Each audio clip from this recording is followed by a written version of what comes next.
நாட்களை விசேஷித்துக் கொள்கிறவன் கர்த்தருக்கென்றே விசேஷித்துக் கொள்ள கடவன் என்று சொல்லப்பட்டிருக்கிறது. அதனால் நாம் ஒரு நாளை சிறப்பிக்க வேண்டும். அந்த நாளை நாம் கொண்டாடுகிறோம் என்றால் அது கர்த்தருக்காக கொண்டாட வேண்டும். கர்த்தருடைய நாமத்தின் நிமித்தம் கொண்டாட வேண்டும். கர்த்தருக்காக உபவாச நாட்களை நியமிக்கலாம். ஸ்தோத்திர பண்டிகை நாட்களை நியமிக்கலாம். அந்த நாட்களில் கர்த்தருடைய நாமத்தை மகிமைப்படுத்தி நாம் மீட்டிங் நடத்தலாம், ஆராதனை செய்யலாம், கர்த்தருக்கென்று பலிகளை செலுத்தலாம், காணிக்கைகளை கொண்டு வரலாம். இப்படி எல்லா காரியங்களையும் செய்யலாம், தவறில்லை. ஆனால் அது கர்த்தருக்கென்று அவருடைய நாமத்தின் நிமித்தம் செய்ய வேண்டும். நாம் ஆக செய்யக்கூடாது. அதாவது நம் தனிப்பட்ட ஒரு மனிதனின் பெயரை கொண்டாடக்கூடாது. பிறந்த நாள் கொண்டாடுவது, திருமண நாள் கொண்டாடுவது போன்ற காரியங்கள் நம்மை குறித்து நாம் நினைப்பதினால் அது மிகப்பெரிய தவறாகிறது. அந்த நாளை உருவாக்கவோ அழிக்கவோ நம்மால் முடியாது. நம்மால் முடியாத, நமக்கு சொந்தமில்லாத ஒரு காரியத்தை நமக்காக சிறப்பித்துக் கொள்ளக்கூடாது. ஒரு நாளை கொடுக்கிறவரும் அதை நிறுத்துகிறவரும் கர்த்தரே. கர்த்தருக்கு சொந்தமானது இந்த சர்வலோகமும். நாம் நமக்கென்று ஒரு நாளை சிறப்பிக்க கூடாது. இது வேதத்தின்படி தவறாயிருக்கிறது.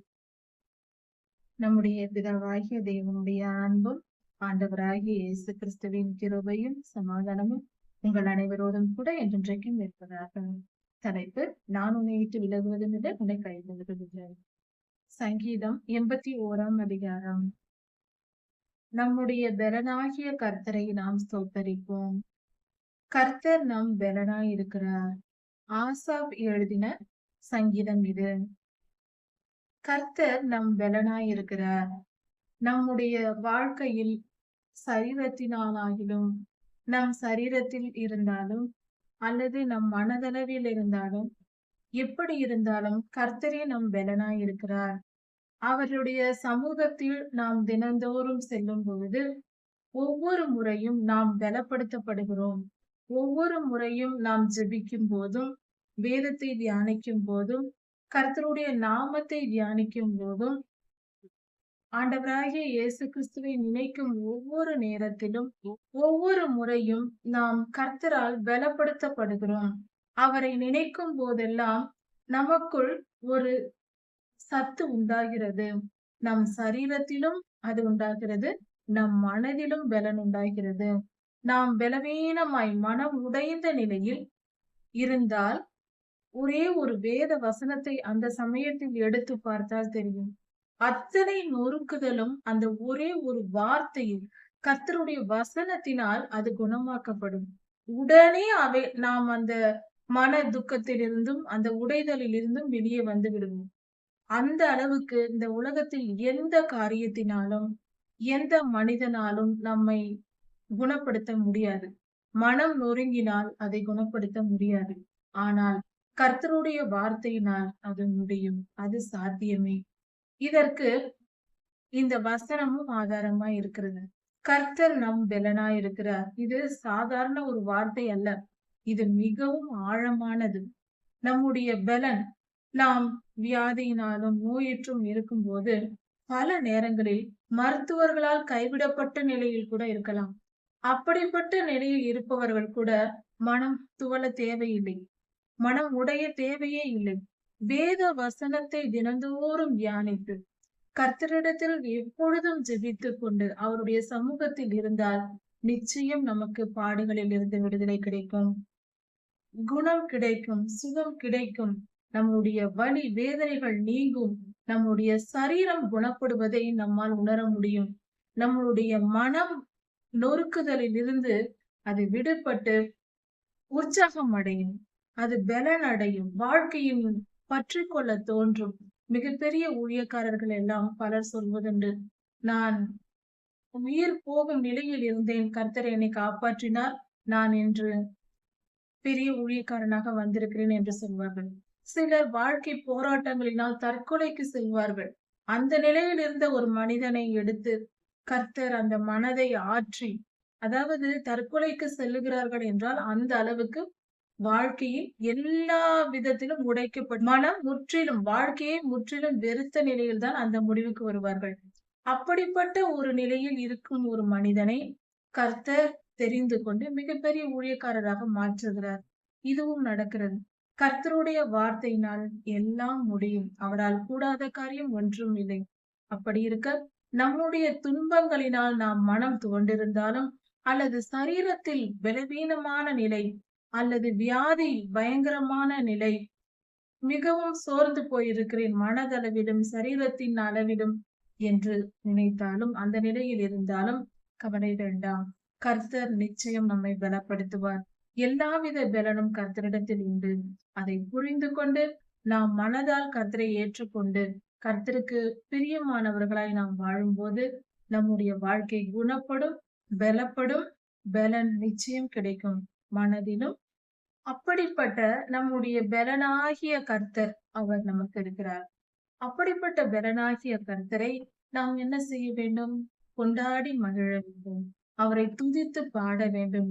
தம்புருவினாலும் வீணையினாலும் இசை கருவிகள் வாசித்து சந்தோஷமாக கர்த்தரை துதித்து பாடி நாம் மகிழ்ந்திருக்க வேண்டும். கர்த்தருக்கு மகிமையை செலுத்த வேண்டும். அதுவே நம்முடைய அப்படி செய்வது என்பது மிகப்பெரிய பாக்கியம். கர்த்தரை துதிப்பதும் அவருக்கு ஆராதனை செய்வதும் நாம் பெற்ற மிகப்பெரிய பாக்கியமாய் இருக்கிறது. ஓசையான சுரமண்டலத்தை எடுத்து வாசியுங்கள் என்று சொல்லப்பட்டிருக்கிறது. அதாவது ட்ரம்பட் வாசித்து கர்த்தரை துதித்து மகிழ்ந்து சந்தோஷமாய் இருங்கள் என்று இந்த வேதப்பகுதியில் சொல்லப்பட்டிருக்கிறது. நாம் கர்த்தரை துதித்து பாட பாட அவருக்கு மகிமையை செலுத்த செலுத்த நாம் மிகவும் ஆசீர்வதிக்கப்படுவோம். சந்தோஷமும் சமாதானமும் நமக்குள் நிலைத்திருக்கும். மாத பிறப்பிலும் மாதத்தின் முதல் நாள், மாத பிறப்பு என்பது அமாவாசை என்று சொல்வார்கள். அந்த நாள், அதாவது நிலா இல்லாத இரவு, அந்த நாள் தான் மாத பிறப்பின் நாள். அந்த நாளிலும் நியமித்த காலத்திலும், நியமித்த காலம் என்றால் நாம கர்த்தருக்கென்று நியமிக்கிற காலங்கள். அதாவது இன்று உலக வழக்கமாய் இருக்கிறது. பல விசேஷ நாட்களை நியமித்துக் கொள்கிறோம். ஒவ்வொரு காரியத்திற்கும் ஒவ்வொரு நாட்கள். ஒரு ஒரு விதமான மக்களை கொண்டாடும்படியாக பெண்கள் தினம் என்று இப்படியெல்லாம் சொல்வதுண்டு. இது போல சொல்வது இது வேதத்தின்படி தவறு. நாட்களை விசேஷித்துக் கொள்கிறவன் கர்த்தருக்கென்றே விசேஷித்துக் கொள்ள கடவன் என்று சொல்லப்பட்டிருக்கிறது. அதனால் நாம் ஒரு நாளை சிறப்பிக்க வேண்டும். அந்த நாளை நாம் கொண்டாடுகிறோம் என்றால் அது கர்த்தருக்காக கொண்டாட வேண்டும். கர்த்தருடைய நாமத்தின் நிமித்தம் கொண்டாட வேண்டும். கர்த்தருக்காக உபவாச நாட்களை நியமிக்கலாம். ஸ்தோத்திர பண்டிகை நாட்களை நியமிக்கலாம். அந்த நாட்களில் கர்த்தருடைய நாமத்தை மகிமைப்படுத்தி நாம் மீட்டிங் நடத்தலாம், ஆராதனை செய்யலாம், கர்த்தருக்கென்று பலிகளை செலுத்தலாம், காணிக்கைகளை கொண்டு வரலாம். இப்படி எல்லா காரியங்களையும் செய்யலாம், தவறில்லை. ஆனால் அது கர்த்தருக்கென்று அவருடைய நாமத்தின் நிமித்தம் செய்ய வேண்டும். நாமாக செய்யக்கூடாது. அதாவது நம் தனிப்பட்ட ஒரு மனிதனின் பெயரை கொண்டாடக்கூடாது. பிறந்த நாள் கொண்டாடுவது, திருமண நாள் கொண்டாடுவது போன்ற காரியங்கள் நம்மை குறித்து நாம் நினைப்பதினால் அது மிக பெரிய தவறாகிறது. அந்த நாளை உருவாக்கவோ அழிக்கவோ நம்மால் முடியாது. நம்மால் முடியாத, நமக்கு சொந்தமில்லாத ஒரு காரியத்தை நமக்காக சிறப்பித்துக் கொள்ளக்கூடாது. ஒரு நாளை கொடுக்கிறவரும் அதை நிறுத்துகிறவரும் கர்த்தரே. கர்த்தருக்கு சொந்தமானது இந்த சர்வலோகமும். நாம் நமக்கென்று ஒரு நாளை சிறப்பிக்க கூடாது. இது வேதத்தின்படி தவறாயிருக்கிறது. அதனால் எப்பொழுதும் நியமித்த காலம் என்று சொல்லப்படும் போது அது கர்த்தருக்காக நாம் நியமித்துக் கொள்ளுகிற காலமாயிருக்கிறது. அந்த நாட்களை, விசேஷித்த நாட்களை நாம நியமிக்கலாம், தவறில்லை. அது கர்த்தருக்கென்று அவருடைய நாமத்திற்காக செய்ய வேண்டும். அப்படி நாம் செய்யும் பொழுது, ஏன் வேதாகம காலத்திலேயே இஸ்ரவேல் தேசத்தில் அறுவடை திருநாள் கொண்டாடும் போது ஆசாரியர்கள் அதை நியமிக்க வேண்டும் என்று கர்த்தரே சொல்லி இருக்கிறார். லேவியராகமம் 26ஆம் அதிகாரத்தில் சொல்லப்பட்டிருக்கிறது. 23 அதிகாரங்களில் சொல்லப்பட்டிருக்கிறது. லேவியர்கள் தான் அதை நியமிப்பார்கள். இப்படி கர்த்தருக்கென்று நாட்களை சிறப்பித்துக் கொள்ளும் போது அந்த நாட்களில் எக்காலம் ஊத வேண்டும் என்று கர்த்தர் சொல்கிறார். இது கர்த்தரால் கொடுக்கப்பட்டது. கர்த்தருடைய பண்டிகைகள், அதாவது இஸ்ரவேலரின் பண்டிகைகள் அல்ல, கர்த்தருடைய பண்டிகைகள். இஸ்ரவேலர்கள் கொண்டாடுவது கர்த்தருடைய பண்டிகைகள். அந்த கர்த்தருடைய பண்டிகைகளை இப்படி செய்வது வழக்கமாய் இருந்தது. இது இஸ்ரவேலுக்கு பிரமாணமும் யாக்கோபின் தேவன் கொடுத்த ஒரு கட்டளையா இருக்கிறது. யாக்கோபின் தேவனாகிய நம்முடைய தேவன் ஆபிரகாம், ஈசாக்கு, யாக்கோபு என்பவர்களின் தேவன் தான் நம்முடைய தேவன். அவர் கொடுத்த கட்டளை கர்த்தருடைய 7 பண்டிகைகளையும் நாம் ஆசரிக்க வேண்டியது அவசியம். இஸ்ரவேலர்கள் அறியாத பாஷையை பேசி வந்த எகிப்தியர்களின் மத்தியில் இருக்கும் பொழுது, எகிப்தியர்களை விட்டு இஸ்ரவேலர்கள் புறப்பட்டு வரும்போது கர்த்தர் இந்த கட்டளையை கொடுத்தார். கர்த்தர் அந்த சமயத்தில் எகிப்தியர்கள் அடிமைகளாய் இருந்தார்கள். அடிமைகளாய் இருந்தவர்கள், அவர்கள் அடிமைகளாய் இருந்த பொழுது சுமை சுமந்தார்கள். அவர்கள் அதிகமான பாரம் சுமந்து அடிமை வேலை செய்து கொண்டிருந்தார்கள். கூடைகளை சுமந்து கொண்டிருந்தார்கள். பல கட்டட வேலைகளை இஸ்ரவேலர்களை வைத்து செய்ய வைத்துக் கொண்டிருந்தார்கள். மிகவும் கொடுமைப்படுத்தினார்கள். இஸ்ரவேலர்கள் வலியோடும், வேதனையோடும், கொடுமையோடும் அவர்கள் அடிக்கிற அடிகளை வாங்கிக் கொண்டு வேலை செய்து கொண்டிருந்தார்கள். அப்படிப்பட்ட நிலையில் அவர்கள் தோள்களை சுமை சுமப்பதை விட்டும், அவர்கள் கூடைகளை சுமப்பதை விட்டும் கர்த்தர் விலக்கி அவர்களை அந்த அடிமைத்தனத்திலிருந்து மீட்டு கொண்டு வந்தார். இஸ்ரவேலர்கள் எகிப்தில் இருந்த பொழுது கர்த்தரை நோக்கி கூப்பிட்டார்கள். அவர்கள் தங்கள் அடிமைத்தனத்திலிருந்து கர்த்தர் நம்மை விடுவிக்கும்படியாக அவர்கள் கூப்பிட்டார்கள். அப்பொழுது கர்த்தர் அவர்களை விடுவித்து எகிப்திலிருந்து அவர்களை அழைத்து வந்தார். நெருக்கத்தில் இருக்கும்போது, இஸ்ரவேல் ஜனங்கள் நெருக்கத்தில் இருக்கும்போது அவர்கள் கர்த்தரை நோக்கி கூப்பிட்டார்கள். கர்த்தர் அவர்கள் கூப்பிடுதலின் சத்தத்தை கேட்டு அவர்களுக்கு மறு உத்தரவு கொடுத்தார், பதில் கொடுத்தார். அவர் இடி முழக்கம் உண்டாகிற இடமாகிய வானத்திலிருந்து அவர்களோடு பேசினார், அவர்களுக்கு பதில் கொடுத்தார். மேரிபாவின் தண்ணீர் வளாண்டிலே கர்த்தர் அவர்களை சோதித்து பார்த்தார். கர்த்தர் அவர்களை சோதித்து அவர்களுடைய மனநிலையை வெளிப்படுத்தினார். அவர்கள் என்ன மனநிலையில் இருக்கிறார்கள் என்பதை அந்த ஜனங்கள் புரிந்து கொள்ளும்படியாக, தங்களை தாங்களே அவர்கள் புரிந்து கொள்ளும்படியாக கர்த்தர் அந்த சோதனையை செய்தார். கர்த்தர் சொல்லுகிறார், இஸ்ரவேலே, நீ எனக்கு செவி கொடுத்தால் நலமாயிருக்கும். கர்த்தருடைய பிள்ளைகளை நோக்கி கர்த்தர் இந்த காலத்திலும் நம்மிடம் சொல்லுவது அதுதான். என்னவென்றால், நீ எனக்கு செவி கொடுத்தால் நலமாயிருக்கும். கர்த்தர் ஏக்கத்துடன் இந்த உலகத்தில் உள்ள மனிதர்களை நோக்கி பார்க்கிறார். என் பேச்சை கேட்பார் உண்டோ? என் சொல்லுக்கு செவி கொடுப்பார் உண்டோ? நான் பேசுகிறேன், கேட்பார் ஒருவரும் இல்லை என்று பல இடங்களில் வேதத்தில் சொல்லப்பட்டிருக்கிறது. கர்த்தரே சொல்லியிருக்கிறார். நாம் கர்த்தருடைய வார்த்தையை செவி கொடுக்காமல் ஒருவருக்கொருவர் பேசுவதிலும், சண்டையிடுவதிலும், பொறாமைப்படுவதிலும், போட்டி போடுவதிலும், ஒருவரை ஒருவர் குறை சொல்லுவதிலும், குற்றம் சுமத்துவதிலும் நாம் மிகவும் பிஸியாக இருக்கிறோம். அதாவது ஓய்வில்லாமல் செய்து கொண்டிருக்கிறோம். கர்த்தரை நாம் நோக்கி பார்ப்பதில்லை. அவருடைய வார்த்தை என்ன சொல்லுகிறது? அவர் என்ன சொல்லுகிறார்? அவர் இருதயத்தில் உள்ள நினைவுகள் என்ன என்பதை அறிய நாம் முற்படுவதில்லை. நாம் இப்படிப்பட்ட முட்டாள்தனமான வாழ்க்கையை மனிதர்களாகி நாம் வாழ்ந்து கொண்டிருக்கிறோம். சற்று நிதானித்து பார்ப்போம். அன்று இஸ்ரவேலருக்கு கர்த்தர் இதைதான் சொன்னார்.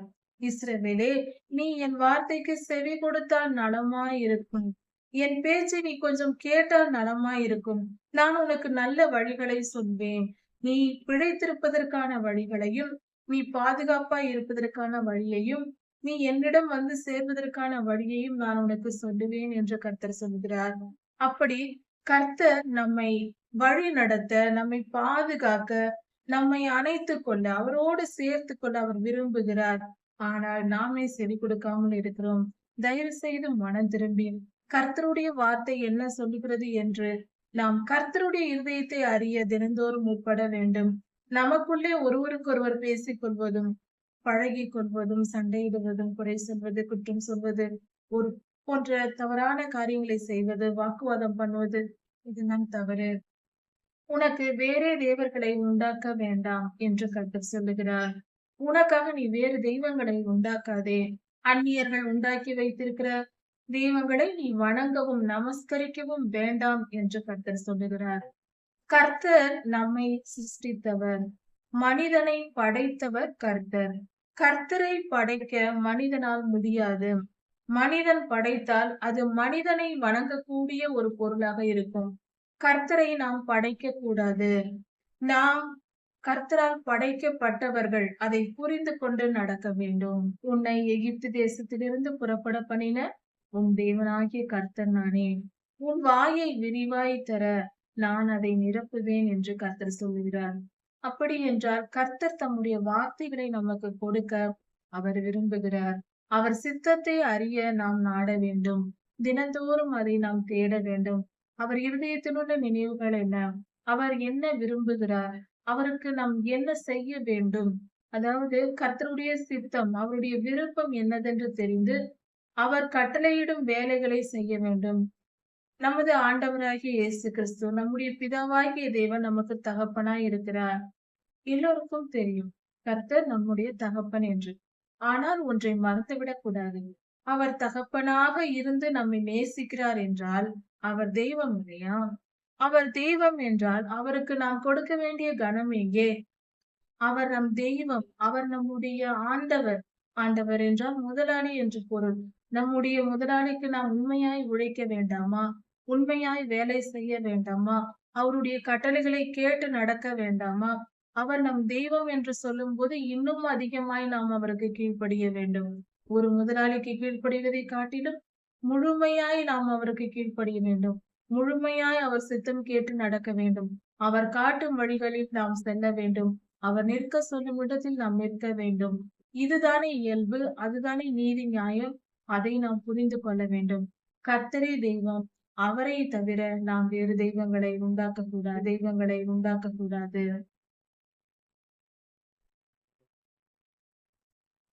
கர்த்தர் வேதனைப்படுகிறார். என் ஜனமோ எனக்கு செவி கொடுக்கவில்லை. என்னை விரும்பவில்லை. அவர்கள் என்னை நேசிக்கவில்லை. என்னை விரும்பவில்லை. நான் வேண்டாம் என்று நினைக்கிறார்கள். என் வார்த்தைகளை கேட்பதும் இல்லை. என் மேல் அவர்களுக்கு விருப்பமும் இல்லை. அன்பில்லை. என்னை வெறுக்கிறார்கள் என்று கர்த்தர் சொல்லுகிறார். இப்படி அவர்கள் செய்தது நிமித்தமாக நான் அவர்கள் இருதய கடினத்திற்கு அவர்களை விட்டு விட்டேன் என்று சொல்லுகிறார். அவர்கள் யோசனைகளின்படியே அவர்கள் நடக்கட்டும் என்று நான் விட்டு விட்டேன் என்று சொல்லுகிறார். இது எப்படி இருக்கிறது என்றால், பெற்றோர்களுக்கு அடங்காத பிள்ளைகள் இருப்பார்களானால் அவர்கள் தவறு செய்யும் பொழுது பெற்றோர்கள் கண்டிப்பார்கள். இது நீ செய்வது தவறு, இதனால் உனக்கு ஆபத்து நேரிடும், இது பாவம் என்று சொல்லுவார்கள். ஆனால் சில பிள்ளைகள் கேட்டு திருந்துவார்கள், சில பிள்ளைகள் கேட்க மாட்டார்கள். நான் அப்படித்தான் செய்வேன் என்று பிடிவாதமாய் செய்வார்கள். அப்படிப்பட்டவர்களுக்கு என்ன பதில் சொல்வது என்றால், அவர்கள் இஷ்டப்படியே விடுவதே நல்லது. ஏனென்றால் அவர்கள் தவறு செய்து அதனால் வரும் பாடுகளை சுமப்பதே அவர்கள் தலையெழுத்து. வேறு ஒன்றும் நம்மால் செய்ய முடியாது. நாம் ஆலோசனை சொல்லுகிறோம், கேட்கவில்லை என்றால் அதற்குரிய பலனை அவர்களே அனுபவித்து தீரட்டும். இப்படிதான் கர்த்தர் அவர்களை விட்டு விடுகிறார். நீ இருதயத்தை கடினப்படுத்திக் கொண்டு என் வார்த்தைகளை நீ கேட்க மாட்டேன் என்கிறாய். எத்தனை முறையோ உனக்கு நான் சொன்னேன். சிறு வயதிலிருந்து உன்னை நான் போதி வளர்த்து வருகிறேன், உன்னை நடத்துகிறேன். ஆனால் என்னை நம்பாமல், என்னை நீ நேசிக்காமல், என் மேல் விருப்பம் வைக்காமல், நீ என்னை வெறுத்து அந்நிய தேவர்களை சேவித்து அந்நியர்கள் அடுத்தவர்கள் பேச்சை கேட்டு பிறரை நம்பினால் நீ மோசம் போவாய். அது தெரிந்த காரியம். உன் இருதய கடினத்திற்கே நான் உன்னை விட்டு விட்டேன். எப்படியோ போய் நீ பாடுபட்டு வா. கர்த்தர் அவர்களை விட்டு விடுகிறார். இதுவே அவர்களுக்கு கிடைக்கிற மிக பெரிய தண்டனை. கர்த்தர் அவர்களை கண்டிக்கும் பொழுது அதை கேட்டு நடந்தால் அவர்கள் வாழ்க்கை பிழைத்துக் கொள்ளும். அப்படி இல்லாத போது, அவர்கள் அடங்காமல் திரியும் போது அதன் விளைவை அவர்கள்தான் சுமந்து தீர வேண்டும். அந்த பாரத்தை வேறொருவர் வந்து சுமந்து கொள்ள மாட்டார்கள். அதனால் வரும் முடிவு மிக பயங்கரமானதா இருக்கும். என் ஜனம் எனக்கு செவி கொடுத்து என் வழிகளில் நடந்தால் நலமாயிருக்கும் என்று கர்த்தர் சொல்லுகிறார். அப்படி என்றால் கர்த்தருடைய வேத வசனத்தை, கர்த்தர் பேசுவதை கேட்டு கர்த்தருக்கு நம் இருதயத்தில் இடம் கொடுத்து அவர் சொல்லுகிற வேத வசனத்தின்படி நடந்து, அவர் வார்த்தைகள் நமக்கு வேதத்தில் கொடுக்கப்பட்டிருக்கிறது. வேத வசனத்தை படித்து அதன் வழியில் நாம் நடக்கும் பொழுது நாம் நல்ல வாழ்வை வாழ முடியும். சிறந்த வாழ்வை, உயர்ந்த வாழ்வை வாழ முடியும். சமாதானமும் சந்தோஷமும் நிலைத்திருக்கக்கூடிய நல்வாழ்வு நமக்கு கிடைக்கும். அப்படி நாம் கர்த்தருக்கு செவி கொடுக்காத போது, அவருடைய வழிகளில் நடக்காத போது, நம் இருதயத்தின் கடினத்தின்படி நாம் நடந்தால் அதன் விளைவு மகா மோசமானதா இருக்கும். அந்த பாடுகளை நாம் சுமந்து காலம் முழுவதும் கண்ணீர் விட்டு திரிய வேண்டியதுதான். கர்த்தர் சொல்லுகிறார், நான் சீக்கிரமாய் அவர்களுடைய எதிராளிகளை எல்லாம் நான் வீழ்த்தி விடுவேன் என்று கர்த்தர் சொல்லுகிறார். நம்முடைய எதிராளிகளை கர்த்தர் நிச்சயம் வீழ்த்தி போடுவார். நம்முடைய நம்முடைய வாழ்க்கைக்கு, நம்முடைய சந்தோஷத்திற்கு எதிராக வருகிற, அதாவது எல்லாவித பொல்லாத ஆவிகளின் கிரியைகள், தீமைகள் எல்லாம் அழித்து போடுவேன் என்று கர்த்தர் சொல்லுகிறார். நம்முடைய சத்துருக்களுக்கு விரோதமாக கர்த்தர் தம்முடைய கரத்தை திருப்பி அவர்களை அழித்து அந்த தீமையை நம்மை விட்டு அகற்றி போட்டு நமக்கு சமாதானத்தை தருவார். கர்த்தரை பகைக்கிற ஜனங்கள், நம்முடைய பகைஞர்கள் கர்த்தருடைய பகைஞராய் இருக்கிறார்கள். அப்படிப்பட்டவர்கள் வெட்கப்பட்டு இச்சகம் பேசுவார்கள். நம்முடன் சேர்ந்து கொள்ள நினைத்து வருவார்கள். நமக்கு எதிராளியாய் இருந்தவர்களே நம்முடன் சேர்ந்து வர தாழ்த்தி அவர்கள் நம்மிடம் வருவார்கள். அதாவது இச்சகம் பேசி அடங்குவார்கள். நம்முடைய சத்துருக்கள் இச்சகம் பேசி அடங்குவார்கள். அவர்கள் நம்மேல் தீமையான மொழிகளை சொல்லி கடைசியில் அடங்கி போய்விடுவார்கள். அவர்களுக்கு விரோதமாய் கர்த்தர் வந்து அவர்களை தண்டித்த பின்பு அவர்கள் அடங்குவார்கள். கர்த்தரிடம் அடி வாங்கிய பின்பு அடங்கி போவார்கள். அவர்களுடைய காலம் என்றைக்கும் இருக்கும். கர்த்தர் நம்முடன் எப்பொழுதும் இருக்கிறார். அவரோடு நாம் எப்பொழுதும் வாழ்வோம். பொல்லாத மனிதர்களும் நாம் வாழும் காலம் வரைக்கும், பொல்லாத மனிதர்களும் கடைசி காலம் வரைக்கும் இருப்பார்கள். அந்த பொல்லாப்பும் இருந்து கொண்டுதான் இருக்கும். நல்ல கோதுமையினால் அவர்களை போஷிப்பார். கண்மலையின் தேனினால் அவர்களை போஷிப்பார். கர்த்தர் கோதுமையும் தேனையும் நல்ல உணவுகளை கொடுத்து அவர்களை பாதுகாப்பார். கர்த்தருடைய ஆசீர்வாதத்தினால் அவர்கள் ஆசீர்வதிக்கப்படுவார்கள்.